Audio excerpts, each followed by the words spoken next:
Okay, we're going to start out the video with some interesting points. These are, I don't know, ECN, I don't know what that is. Wadley, Wald, I don't know, Gower and related. This says Waldy. Oh, Uvalde. Uvalde, Gower and related.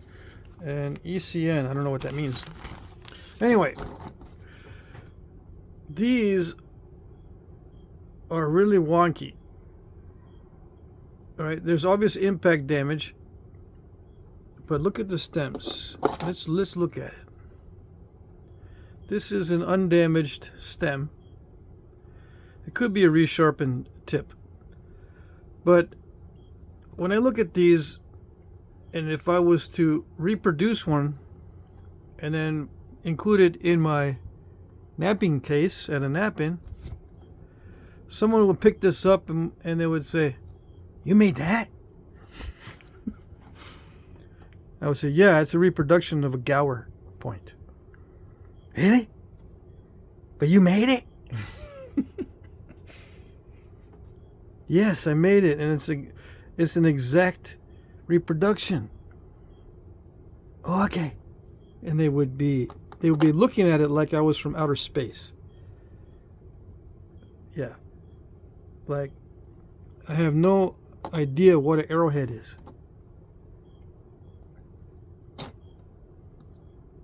That's what makes these so interesting. Okay? I think. Of course, what do I know?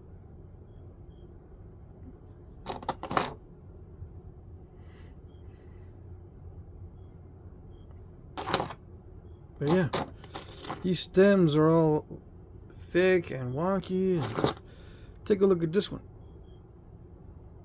These are real projectile points. Yeah. And they hafted these onto wood. Smaller than the foreshafts I've made. I need to make some smaller foreshafts so you can see. But yeah, if I replicate Gower points and get these to where mine look just like the real ones, people will look at me like I'm from outer space. Yep, that's all I'm saying. Why is that? Well, because they've been trained to look at the 1% of the 1%. The top 1% of all artifacts that are extremely finely made. And that's it. You know, these are delicate ears on the stem that'll break off easy, obviously, in the haft. Does that make any sense to be so delicate and so tiny?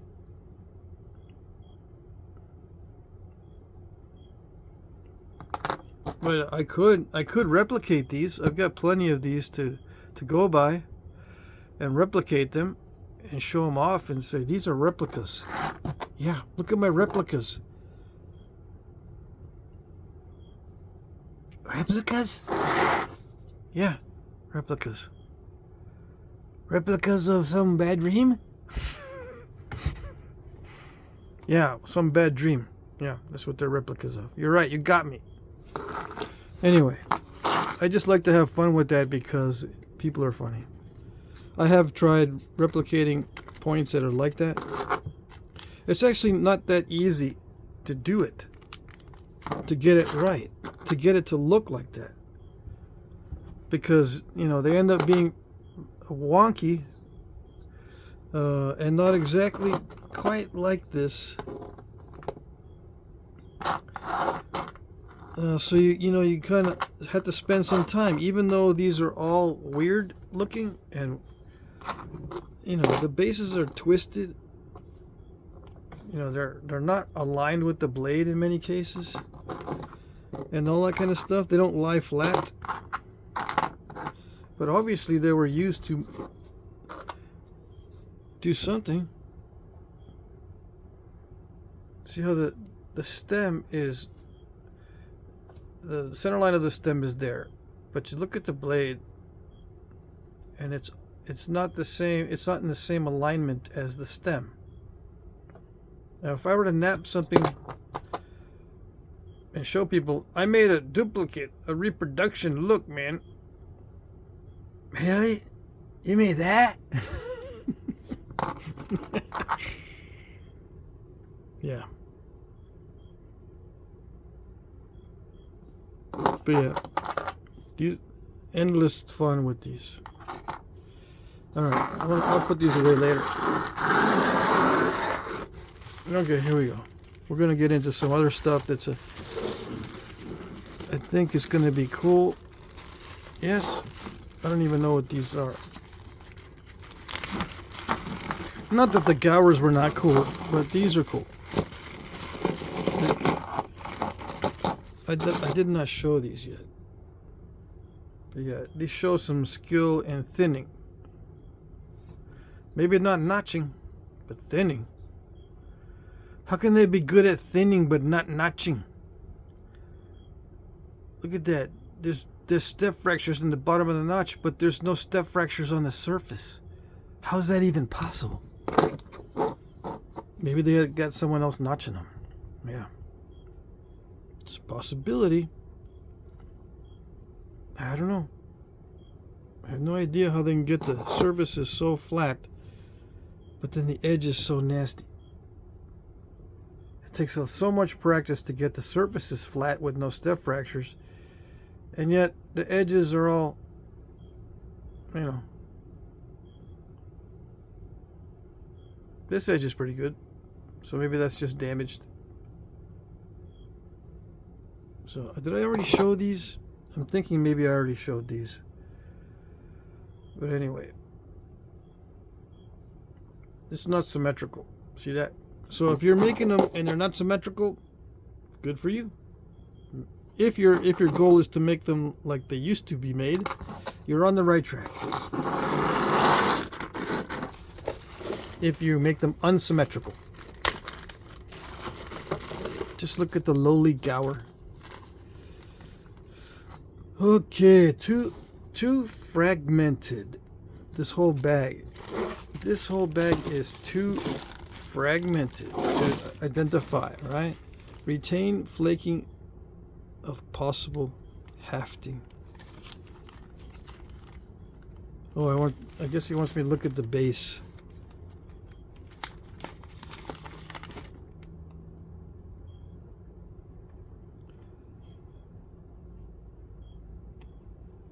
I think this is the edge here, and this is the base. It's pretty typical base. Let's see what this one is. I don't know, I gotta ask him.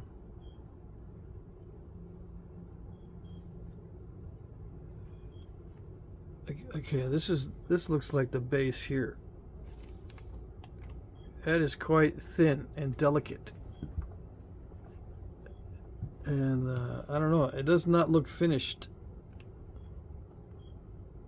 If that's the base, it does not look finished, because that edge,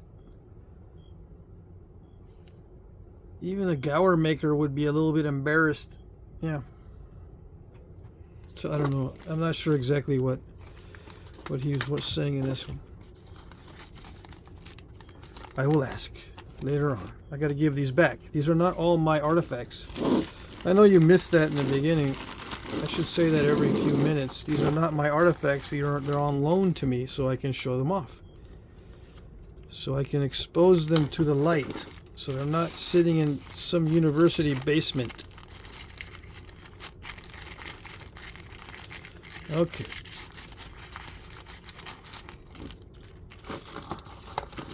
These are, I think these are early triangular. They've got extremely fine edges.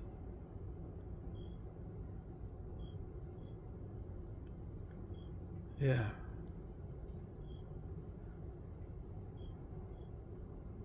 Now there's a barren flake there, but you know, it could be caused by damage to this corner, and then it just continues across, especially with a heat treat. That might be a heat treat. I won't venture to say that it definitely is. This is strangely almost identical to the one in the bag. Not that one. Wait, yeah, whatever. We just looked at one that had the base like this. There's definite damage, but look how thin the base is. What does that indicate? When the base is so fragile and there's an impact fracture here but no damage to the base. What does that indicate? It indicates to me a few things. One, the foreshaft wood was not a hardwood. It was soft enough that if it did hit the wood, it wouldn't break this.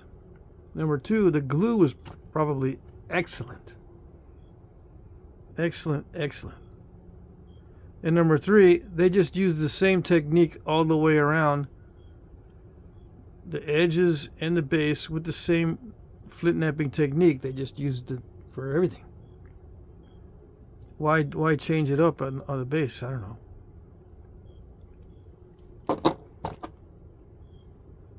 Get used to one type of Flintknapping. Just use it everywhere, I guess. But that's just a guess. But yeah, all these edges, and this has got a bevel to it on both sides. This is burinated. Again, it looks like it's hit on this side and then burinated.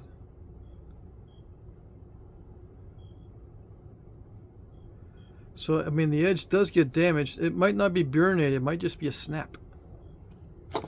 I might be misspeaking, and these might be snaps. The bottom just snapped off because it's so thin. That could just snap off. I don't know. Hard to say. I think these are the early triangular types.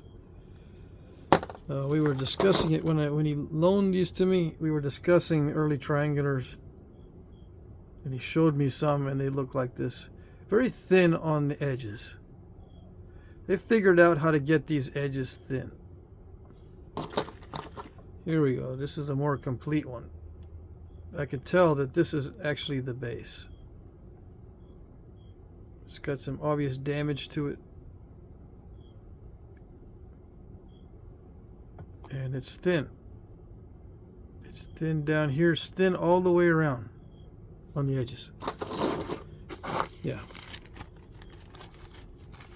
Alright, let's put these aside. Be careful not to break the edges. We still got some more in the bag.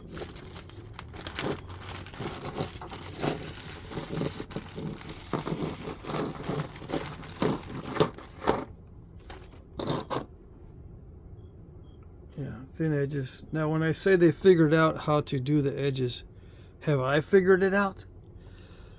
Kinda, sorta. But it involves using pressure. I don't do very much pressure flaking. This one doesn't look like there's much pressure. This looks like a lot of percussion. And there's no label. It used to have a label. Side A is good. That's where they put the label. But side B, not so good. Yeah, these, it says too fragmented. It had this little note in the bag.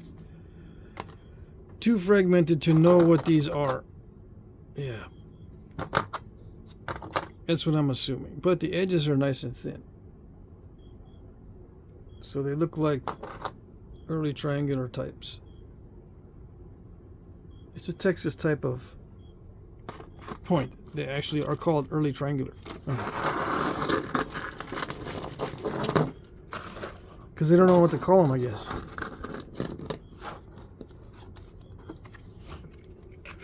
Alright, so we went through those.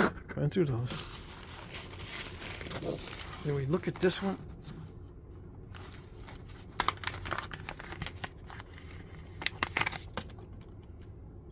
Ooh, now that's not wonky at all. No. It's a biface. They're gonna make something.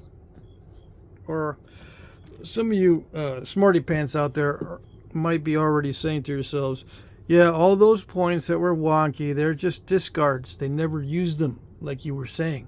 You know, I was saying that we're looking at stuff that they used. And you might be saying, the smarty pants out there, no, those are the ones that discarded and they never used them because they're so wonky. Yeah, well, how do you explain the impact damage on some of them? They were nasty. How do you explain that? Well, picked up by other cultures and they used them. The other cultures, yeah. There's always an excuse, I know. But the simplest explanation is usually the best. Simplest one is they just made them wonky. That's it. And if you're not making them wonky, you're not making them like they used to. I mean, it's a simple explanation. Okay. Yeah, some people will double down and say the other culture using it is a simple explanation. What are you talking about? Yeah. Okay.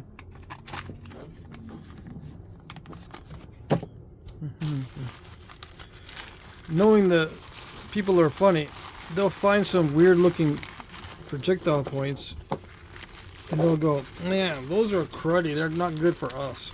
We are better than that. It would be beneath us to use such crud. That's what most people would say.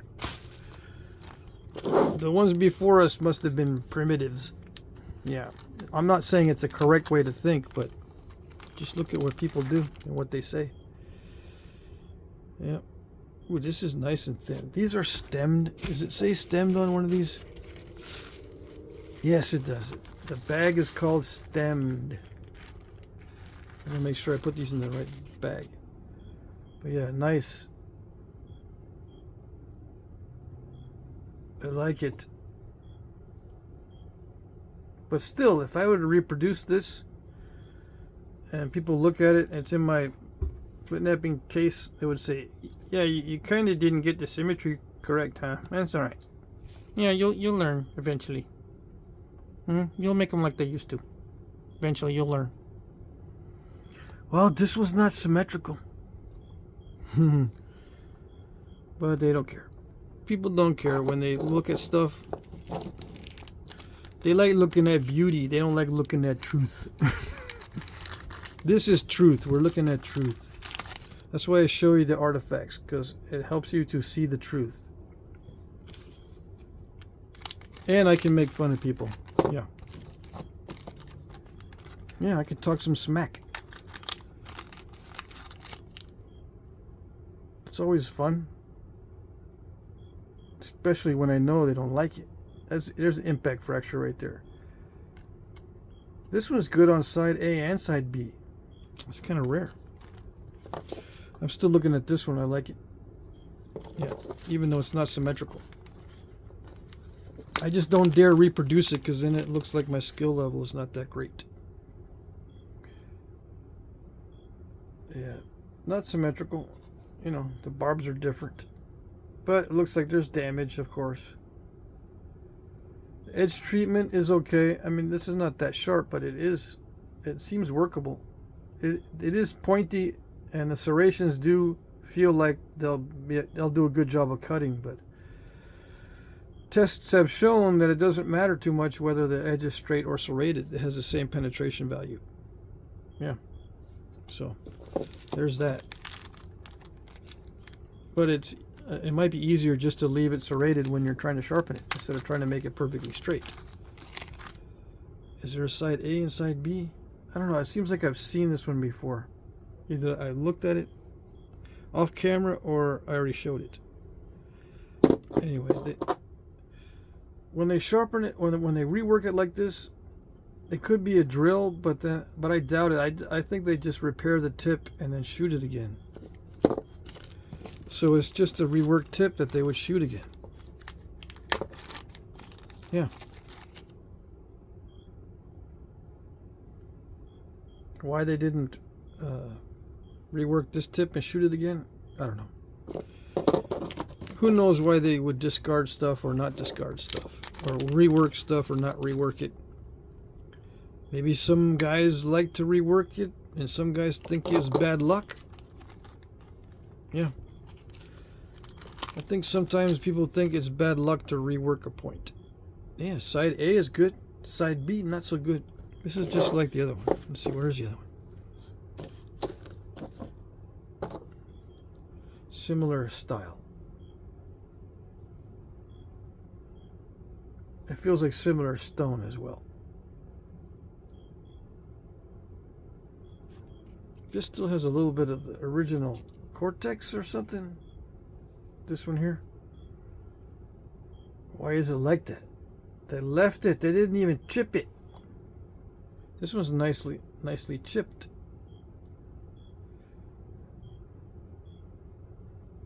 Yeah.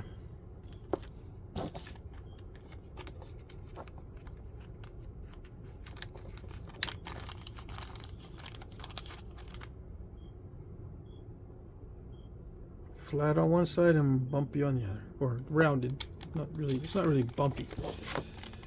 All right, there's just a bunch of those same-os. See, what's this one?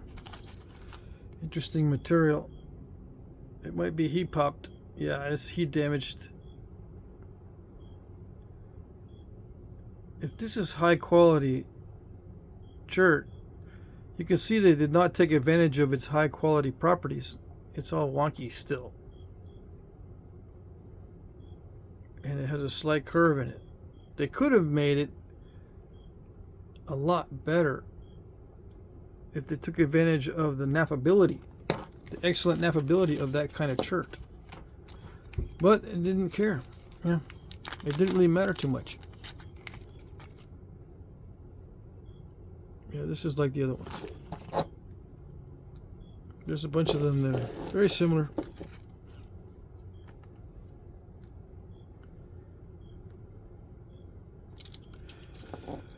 Alright, that's it for... Let's see, is that it? I'm yawning, so... Yeah, I need to go to bed.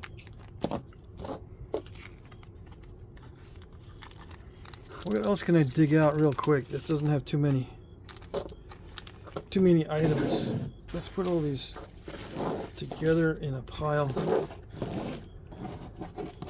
so we don't get them mixed up. Let's see if I can find one more bag of stuff. Let's see. Dum, dum, dum, dum, dum, dum, dum.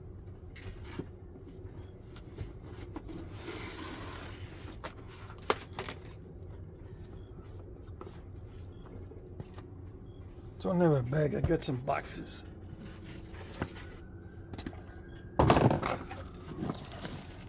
One bag says, I put the name Big Sandy on it because it was in another bag all by itself, but the bag was way too big, so I put it in a smaller bag. So yeah, Big Sandy. Nice looking flaking on this one.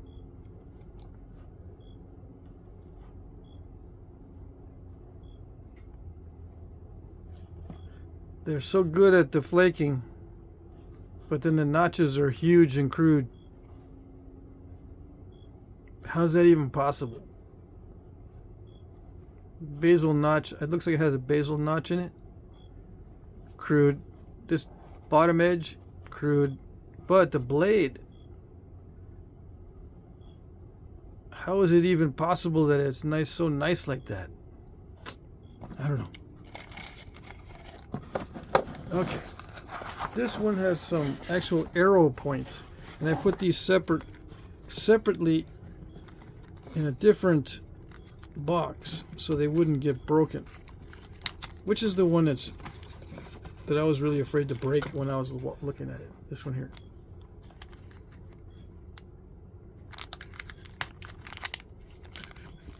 Just to give you an idea of the difference between arrow point and Atlatl dart point.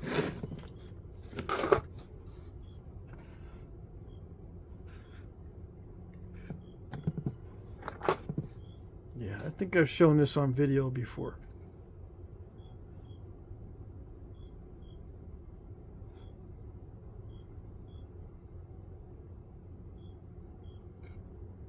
Such a delicate point. It wouldn't take anything to snap that off. Now, was it actually used on an arrow? I don't know. We don't know for sure if these were grave offerings or ornaments, or if they were actually shot at something. Because you can obviously kill a deer with that, but why would you use such a pointy tip? I think that pointy tip is designed to break off when you shoot a person and not an animal. Otherwise, it's just an ornament. It doesn't really do you any good in hunting, as far as I know. Now, if you put poison on it, does the poison work better if it's a piece of stone stuck in the animal after it breaks? Maybe. I'm not going to test it.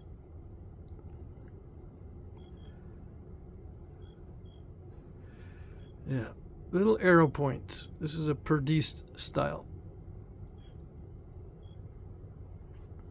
Little bitty. Very thin, made on flakes.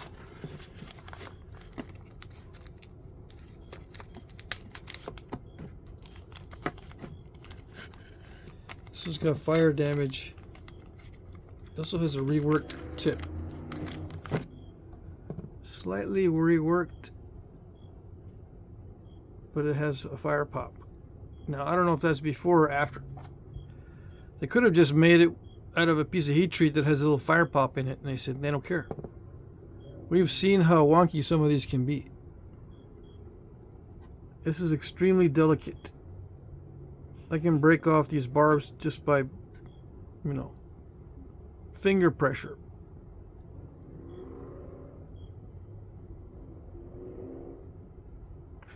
I still have not figured out why they would make it so delicate, other than just making it a pain to remove from a wound in your enemy. Because with an animal, you just need a simple, very simple point. Okay. Yeah.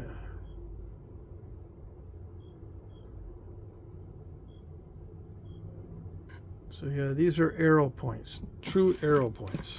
Okay.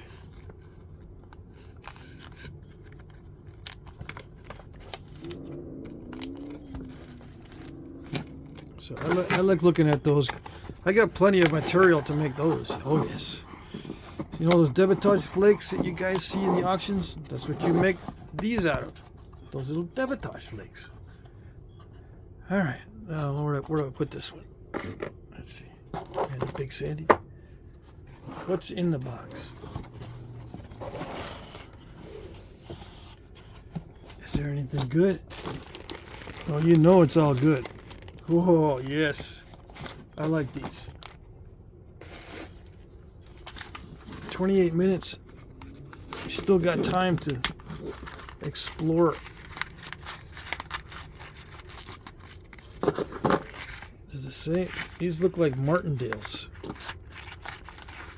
Some of my favorite projectile point types. Yeah. I think I've shown these on video before. Amazing skill, I think, to make these. Yeah. And they even impress modern eyes. Yeah, the modern eye looks at these and goes, oh yeah, now there you go. Now we're getting somewhere. Yeah, cooking with gas now. Look at that. That's Arrowhead.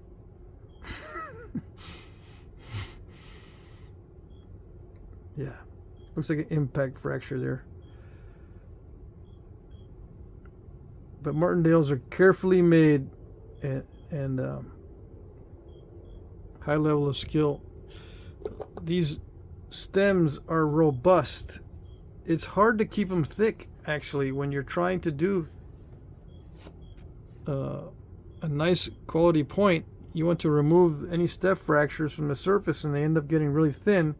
It is a challenge to keep them thick and robust, but they managed to do it.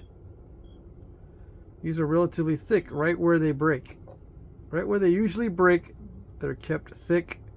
The edges are thinned down, even though they might be a little bit wonky. That's damaged, it looks like. But this edge, although it's got a dull spot, well, that might be a ding, but still, it looks dull. Anyway, they're carefully made so that the bases are extremely similar. All of these bases and stems, very similar, very well made.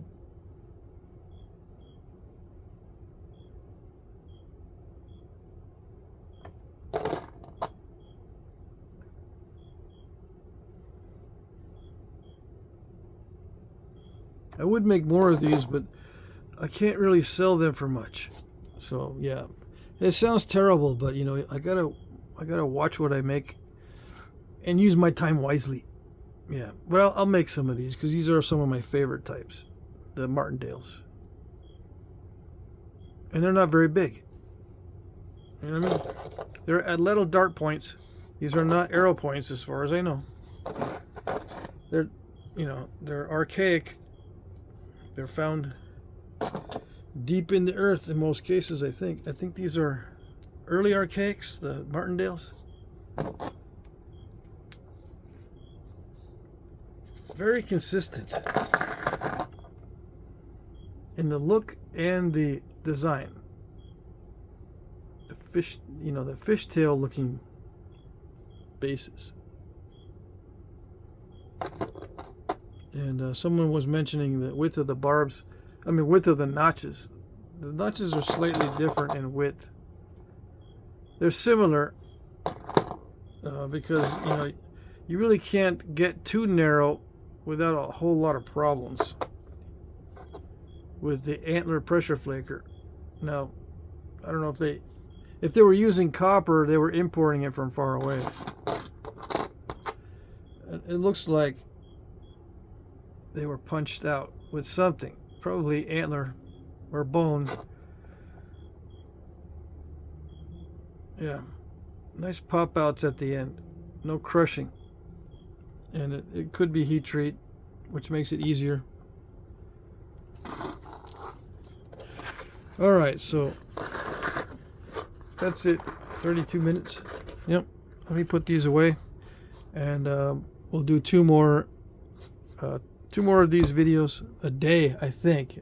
If I do 2 of these videos a day, I can get through these in maybe a week. All the artifacts that I've got on that I've borrowed to show. Yeah, we'll see. I'll try to do 2 of these videos a day. I'll try. All right, that's it.